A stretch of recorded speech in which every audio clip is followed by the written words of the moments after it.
أعوذ بالله من الشيطان الرجيم. بسم الله الرحمن الرحيم. الحمد لله نحمده ونستعينه ونستغفره ونعوذ بالله من شرور أنفسنا ومن سيئات أعمالنا من يهده الله فلا مضل له ومن يضلل فلا هادي له أشهد أن لا إله إلا الله وأشهد أن محمدا عبده ورسوله لا نبي بعده اللهم صل وسلم على نبينا الكريم محمد صلى الله عليه وسلم وعلى آله وصحبه ومن تبعهم بإحسان إلى يوم الدين فيا عباد الله أوصيكم وإياي بتقوى الله فقد فاز المتقون قال الله تعالى في القرآن الكريم أعوذ بالله من الشيطان الرجيم الذين إن مكناهم في الأرض أقاموا الصلاة وآتوا الزكاة وأمروا بالمعروف ونهوا عن المنكر ولله عاقبة الأمور. Orang-orang yang kami berikan kepada mereka kedudukan yang tetap, mereka melaksanakan salat, menunaikan zakat, melaksanakan amar ma'ruf dan nahi mungkar, serta menyerahkan seluruh urusannya kepada Allah. Surat Al-Hajj ayat 41. Jemaah Jumat, terutama anak-anakku sekalian, salah satu yang berkembang pada saat ini di dunia adalah faham ateis dan faham agnostik. Ateis itu A, tidak, teis itu Tuhan. Artinya ada kepercayaan yang tidak mengakui adanya Tuhan. Sementara agnostik adalah sebuah kepercayaan yang beranggapan bahwa tidak akan mungkin manusia bisa memikirkan Tuhan. Jadi dalam bahasa lain ada dikatakan ateis itu tidak bertuhan, tapi agnostik adalah bertuhan tapi tanpa beragama. Baru-baru ini ada sebuah kejadian yang mengejutkan di sebuah situs medsos menceritakan tentang hasil angket yang disampaikan kepada 4.500 responden di Iran. 47% dari 4.500 orang responden ini menyatakan bahwa mereka tidak percaya kepada Tuhan. Sementara kita ketahui bahwa Iran adalah sebuah negara Islam yang menganut Islam yang terbanyak. Tetapi sebetulnya Arab Saudi sendiri, di mana sana Mekah dan Madinah ada, menurut penelitian yang dilakukan oleh BBC International, pada tahun 2013 ada 8% penganut ateis, yang kemudian pada tahun 2018 naik menjadi 13%. Kalau di barat, di Amerika, Eropa, Australia, kecenderungan ini kelihatan dalam fenomena di kehidupan di tengah masyarakatnya. Misalnya tentang banyaknya gereja-gereja yang dijual di berbagai negara. Dahulu saya ketika belum berkunjung ke berbagai tempat, Jerman, Belanda, Australia, saya berpikir bahwa apa yang dikatakan orang tentang menjual gereja itu adalah sesuatu yang merupakan sifat apologik, ingin untuk menghebatkan agama Islam, menjelek-jelekkan agama yang lain. Tetapi setelah saya berkunjung ke berbagai negara itu, Di Belanda misalnya ada sebuah gereja besar yang dibeli oleh Prabowo Sutejo pada tahun 1996. Sekarang nama masjid itu Al-Hikmah. Nanti kalau ada di antara kita yang bisa berkunjung ke sana, ini ada di Den Haag. Saking besarnya gereja itu, palang salibnya sampai sekarang belum bisa dibuang.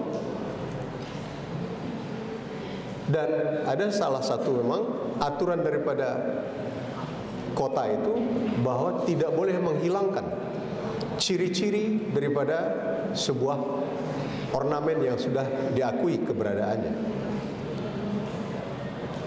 Begitu juga di Australia. Sekian banyak gereja dijual dan sebahagian diantaranya itu memang dibeli oleh umat Islam untuk dijadikan masjid. Apa yang menyebabkan gereja-gereja tersebut dijual? Tidak lain karena orang yang datang ke gereja itu sudah tidak ada lagi. Kalaupun ada, menurut istilah mereka adalah mereka-mereka yang sudah tinggal menunggu ajalnya. Tidak akan ada kita temui anak-anak muda seperti kalian sekarang berada di dalam masjid ini. Fenomena yang lain adalah tentang euthanasia. Euthanasia itu adalah bunuh diri atau mati, death of enjoy, mati dengan menyenangkan.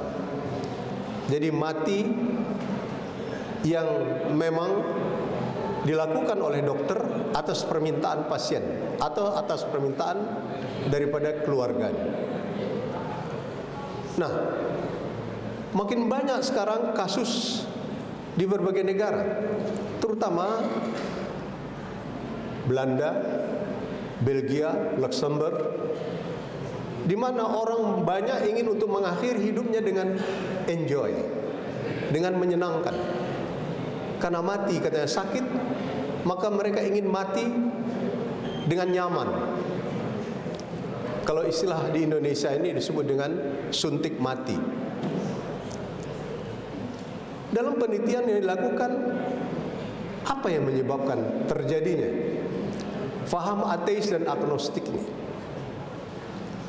Disebutkan bahwa persoalan utama adalah ketika masyarakatnya menjadi masyarakat yang individualistis.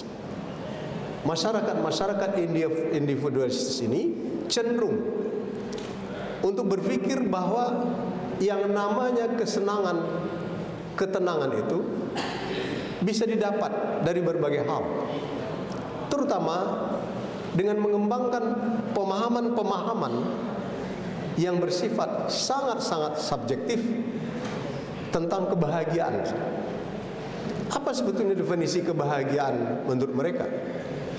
Kebahagiaan menurut mereka adalah apabila itu sudah dapat menyenangkan hati. Apakah menyenangkan hati ini membawa konsekuensi kepada orang lain atau tidak, itu masalah yang kedua. Tapi bahwa dia dapat hidup dengan nyaman. Misal kata, tidak boleh ada orang yang parkir sembarangan karena ini mengganggu kebahagiaan seseorang, mengganggu ketenangan seseorang. Oleh sebab itulah maka kita lihat di berbagai negara barat hal-hal yang seperti ini selalu diajukan sebagai hak-hak asasi manusia. Saudara-saudara sekalian, hal ini penting untuk kita lihat tentang konsepsi Islam. Padahal tadi kita sebutkan bahwa di berbagai negara Islam termasuk Uni Emirat Arab, Dubai, tingkat ateis dan agnostis ini tadi meningkat setiap tahun. Ini menunjukkan bahwa di negara Islam sendiri, apabila ajaran Islam itu tidak dijalankan dengan konsekuen, dengan baik, maka akan terjadi goncangan. Ketika terjadi goncangan inilah mereka akhirnya berpikiran sama seperti seorang leader tour yang pernah membawa saya di Palestina. Ketika saya tanyakan kepadanya agamanya apa, anak muda ini bilang, dahulu saya Islam, kemudian saya masuk Katolik, setelah itu saya masuk Kristen, tapi saya benci semua itu karena tidak ada satupun agama itu yang memberikan solusi yang tepat. Bagaimana peperangan yang terjadi saat ini telah menghabiskan sekian juta manusia dan agama-agama itu bungkam. Ini menurut pemikiran yang subjektif, bahwa dia beranggapan bahwa agama itu akan dapat mengatasi persoalan-persoalan kehidupan ini dengan serta-merta. Oleh sebab itulah maka Islam dalam ayat yang saya bacakan tadi itu memberikan sebuah solusi yang terbaik. Solusinya adalah disebutkan tadi, alladzina immakannahum, mereka-mereka yang akan mendapatkan ketenangan. Orang yang akan melaksanakan beberapa hal di dalam Al-Quran ini tadi akan mendapatkan ketenangan kehidupan. Ketenangan itu adalah di atas bahagia. Belum tentu orang yang punya uang itu mengalami ketenangan kehidupan. Belum tentu orang yang memiliki ilmu yang banyak akan menghadapi ketenangan dalam kehidupan. Bahkan sebaliknya bisa terjadi. Kesulitan kehidupan disebabkan oleh karena banyak uang. Itulah yang dialami oleh sekian banyak manusia dalam dunia ini. Sehingga ada istilah sepi dalam keramaian. Dia tinggal di sebuah kota besar, tapi dia merasa sepi karena dia tidak punya pegangan di dalam kehidupan. Oleh sebab itulah secara singkat pada khutbah ini saya ingin menceritakan tentang beberapa hal menurut Islam yang akan menghantar seseorang untuk memiliki keyakinan yang kokoh dalam pendiriannya. Kokoh dalam pendirian. Dalam bahasa istilah agama kita disebut dengan istiqomah. Konsisten terhadap apa yang diyakininya. Pertama dikatakan ayat ini adalah aqamus salah. Aqamus salah ini arti letterliknya adalah mendirikan salat, iqamah. Sebentar lagi akan ada iqamah, seruan untuk tegak berdiri untuk melaksanakan salat. Tapi dalam pemahaman sesungguhnya bahwa aqamus salah ini adalah mendekatkan diri kepada Tuhan dalam bidang ubudiyah. Orang yang akan mendapatkan ketenangan di dalam kehidupannya adalah apabila dia dekat dengan Tuhannya.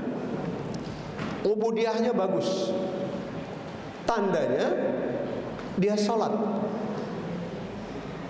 Oleh sebab itulah maka kita tengok dalam terapi-terapi kejiwaan, sering sekali seseorang disuruh untuk sholat, puasa. Ini bagian daripada ibadah.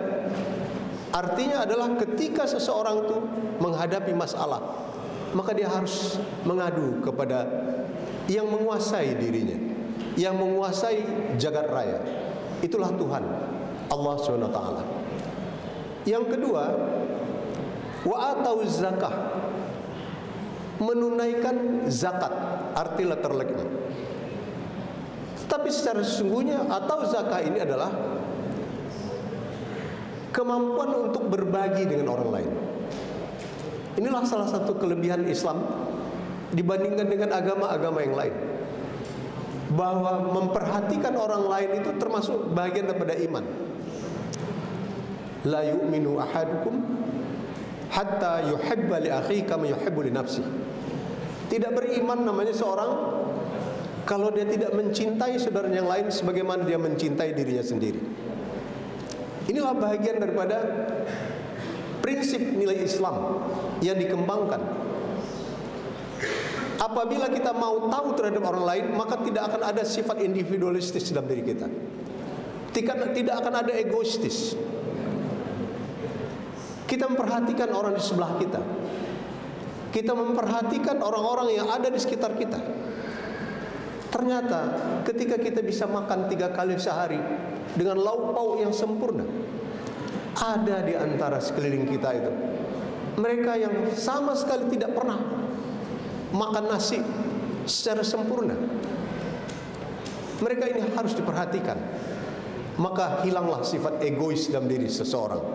Individualistis tadi akan hilang. Yang ketiga, ada semangatnya untuk senantiasa mengajak orang berbuat baik dan melarang orang untuk berbuat kemungkaran. Ini adalah merupakan bahagian daripada politik hidup dalam dunia kita ini.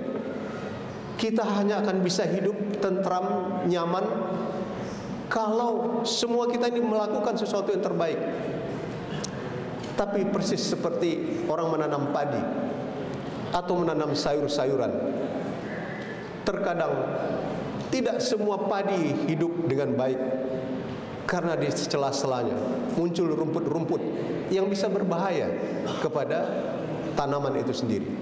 Oleh sebab itu maka ada namanya amar ma'ruf, ada nahi mungkar, menyuruh orang berbuat baik dan kemudian mencegah sesuatu yang akan mendatangkan kemungkaran.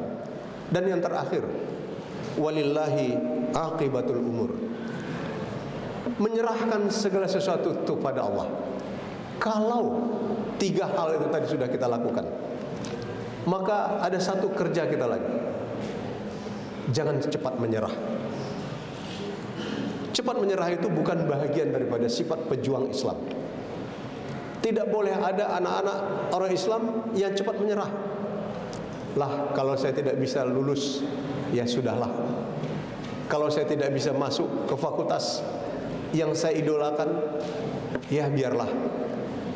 Ini bukan sikap seorang pejuang muslim. Dia harus berjuang semaksimal mungkin. Baru kemudian fa iza azamta fatawakkal 'ala Allah. Jika sudah putus tekadmu, usaha sudah dilaksanakan dengan sebaik-baiknya, maka baru kita serahkan kepada Allah. Inilah namanya walillahi aqibatul umur. Makanya dikatakan oleh Rasulullah, hebat ini orang Islam, apabila dia mendapatkan anugerah, dia bersyukur dan itu baik bagi dia. Dan apabila dia mendapatkan yang sebaliknya, dia bersabar dan itu baik baginya. Ini kedua-duanya ini merupakan bahagian yang harus ada pada diri seorang muslim. Kalau tidak mau masjid ini nanti akan dijual pada suatu ketika. Kenapa? Karena tidak ada lagi orang yang masuk ke dalam masjid ini. Jangan sempat terjadi, misalnya pernah terjadi di masa saya mahasiswa dahulu di Semarang. Ada seorang nenek menjual mukenanya. Ketika saya tanyakan apa yang menyebabkan dia menjual mukenanya, dia mengatakan bahwa seisi rumah ini sudah semuanya masuk Katolik, sehingga saya harus menjual ini. Ini merupakan bahagian fenomena dalam kehidupan kita yang apabila kita tidak hati-hati, istiqomah dalam menjaga iman dalam diri kita, kemungkinan itu akan bisa terjadi. Mudah-mudahan khutbah singkat ini ada manfaatnya, terutama bagi anak-anakku sekalian. Dalam menimba ilmu tidak boleh pernah ada kata putus asa. Harus melaksanakan dengan sungguh-sungguh, dengan keyakinan kita kepada Allah yang Maha mengetahui segala sesuatu. Barakallahu li wa lakum fil Qur'anil Karim wa nafa'ani wa iyyakum bima fihi minal ayati wa dzikril hakim wa taqabbala minni wa minkum tilawatahu innahu huwas samiul alim wa qur rabbighfir warham wa anta khairur rahimin.